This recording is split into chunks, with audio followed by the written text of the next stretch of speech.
Atenção! Começa agora uma teleaula de Geografia do Ensino Médio. Você vai assistir a teleaula de número 27. Bons estudos!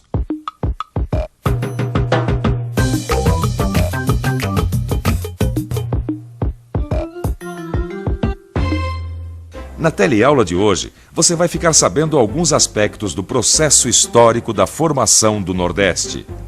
Essa região apresenta desigualdades sociais, mas possui alguns projetos de modernização. Veremos também as sub-regiões nordestinas. A região Nordeste é conhecida tanto pelas suas belezas naturais e contribuição que dá à cultura brasileira, quanto pelo seu clima problemático e pobreza da sua população. Para saber como tudo isso começou, pense um pouco na história do Brasil. A região Nordeste foi a primeira a ser povoada na época da colonização do Brasil. Desde a grande lavoura da cana-de-açúcar, a economia na região era agrário-exportadora. Isso quer dizer que se plantava para exportar. Com o tempo, foi se firmando uma estrutura que dividia a terra em latifúndios, grandes extensões que pertencem a um dono só, e minifúndios, as terras dos pequenos proprietários. Claro que os donos dos latifúndios tinham mais poder que os pequenos proprietários. Por isso, dominaram o poder regional. E isso vale até hoje. No livro A Terra e o Homem no Nordeste, o professor Manuel Corrêa de Andrade descreve a formação de uma estrutura agrária baseada em grandes propriedades rurais que concentra as melhores terras nas mãos de poucos donos. Como o Nordeste é sujeito a estiagens temporárias, ou seja, secas, quem acaba arcando com os prejuízos são os pequenos proprietários e os parceiros. Gente que cultiva a terra dos outros e fica com uma parte da produção. Para entender a questão regional do Brasil, que o Nordeste sintetiza, vamos examinar a situação através de 3 fatores: histórico, econômico e social.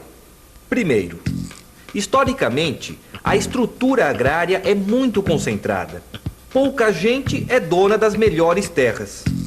Depois, há o problema das estiagens periódicas, quer dizer, as secas. Com o pretexto de que as secas prejudicam o desenvolvimento da região, os grandes proprietários reivindicam do Estado um tratamento especial. Esse tratamento especial vem em forma de proteção, ou seja, subsídios, diminuição de impostos, na forma de dinheiro, empréstimos e financiamentos. Isso nos leva a um segundo fator, que é o econômico.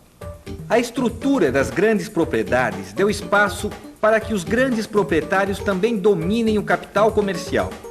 Quem tem as terras também monopoliza a distribuição de bens, desde alimentos até automóveis. Assim, o rico enriquece cada vez mais e o pobre fica cada vez mais dependente. E, em terceiro lugar, as elites, que se beneficiam dessas vantagens, são muito unidas quando se trata de defender seus privilégios. Elite. 2. Sociologia. Minoria prestigiada e dominante no grupo, constituída de indivíduos mais aptos e ou mais poderosos.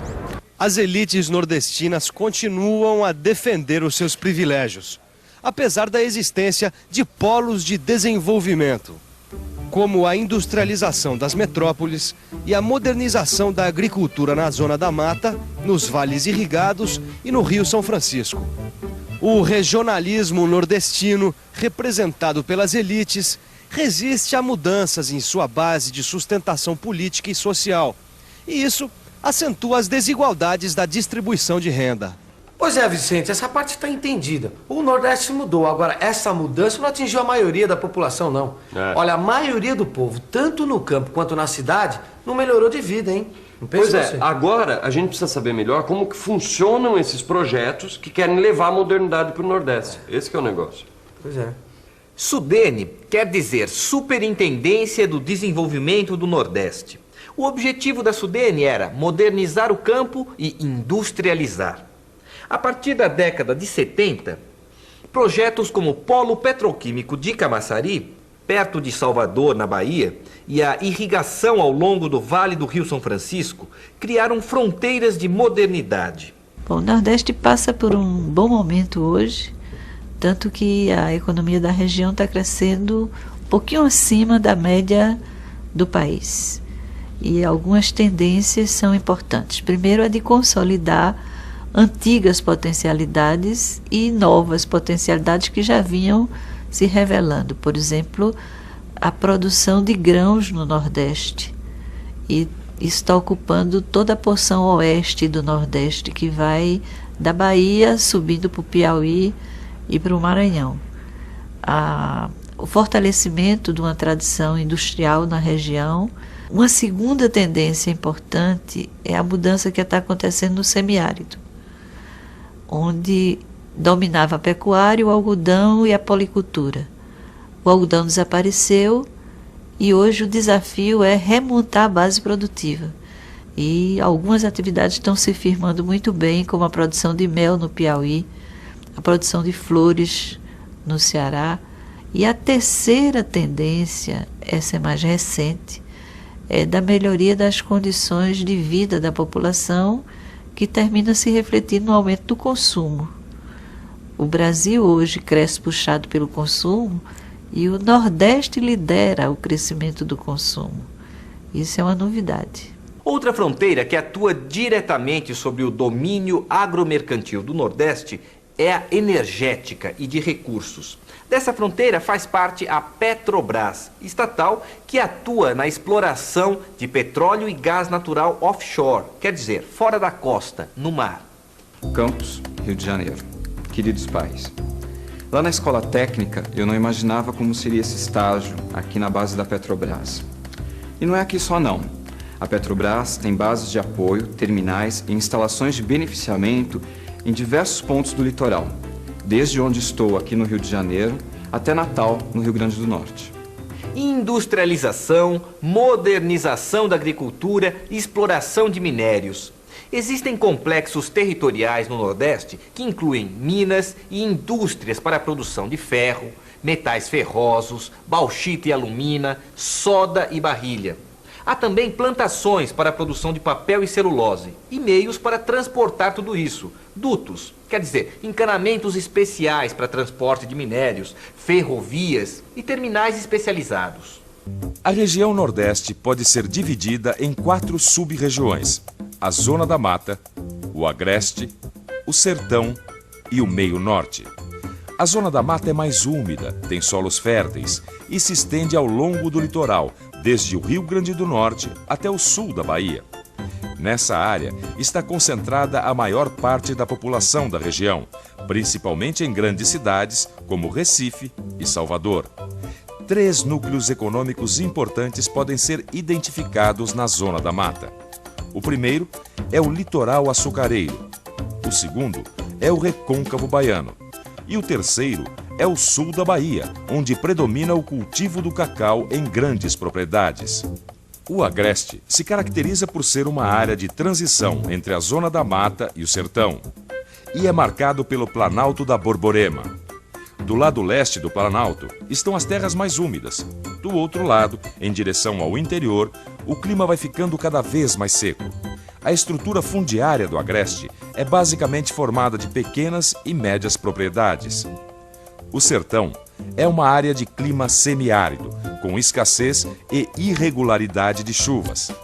É nesta área que ocorrem períodos de seca que podem durar meses ou até anos. A vegetação característica do sertão é a caatinga. A atividade econômica predominante é a pecuária extensiva em grandes latifúndios. O Meio Norte é uma zona de transição, situando-se entre o sertão e a Amazônia. Apresenta um clima seco próximo ao sertão e um clima mais úmido próximo à Amazônia. Nos vales dos rios maranhenses, destaca-se a extração do babaçu, matéria-prima para a produção de óleo vegetal. O Nordeste tem entre as suas potencialidades a de ser uma região que tem tudo para desenvolver uma atividade de turismo forte, né? E a gente tem 2 tipos de turismo. Um, eu diria que é mais o que a gente chama de sol e mar. e que atrai gente do Brasil e atrai gente de fora do Brasil. E a segunda, que tem um desenvolvimento menos forte, mas que é um grande potencial, é de aproveitar a relação entre turismo e cultura. A gente está aprendendo a fazer isso no Nordeste. Por exemplo, o Carnaval do Recife, o Carnaval de Olinda já atrai brasileiro de todas as outras regiões. As festas juninas no Nordeste atraem muita gente. Mas durante o ano também tem um potencial muito grande para aproveitar essa herança que a região tem de ter sido um dos berços da ocupação econômica e demográfica do país, de ter recebido europeus, africanos e miscigenado isso com a população indígena. A riqueza da cultura do Nordeste é um grande patrimônio da região. E atenção, se liga aí que é hora da revisão. Na teleaula de hoje, você conheceu os desafios da região Nordeste. Viu que a estrutura agrária tem papel importante na permanência da pobreza rural e no atraso do processo de desenvolvimento. Os 3 fatores responsáveis pela questão regional são as secas e sua exploração, o monopólio do capital comercial e a união das elites na defesa de seus privilégios. A situação passa por mudanças através de projetos como os da Sudene e do Polo Petroquímico de Camaçari, e da ampliação das fronteiras energéticas e de recursos por empresas como a Petrobras. Além disso, vimos nesta aula que a região Nordeste é dividida em 4 sub-regiões: Zona da Mata, Agreste, Sertão e Meio Norte. Aprendemos suas características naturais e socioeconômicas. E aí? Deu para entender por que a região Nordeste ainda não se desenvolveu o suficiente para oferecer condições de vida digna aos seus habitantes? Bom, em caso de dúvida, consulte o seu livro. E até a próxima teleaula!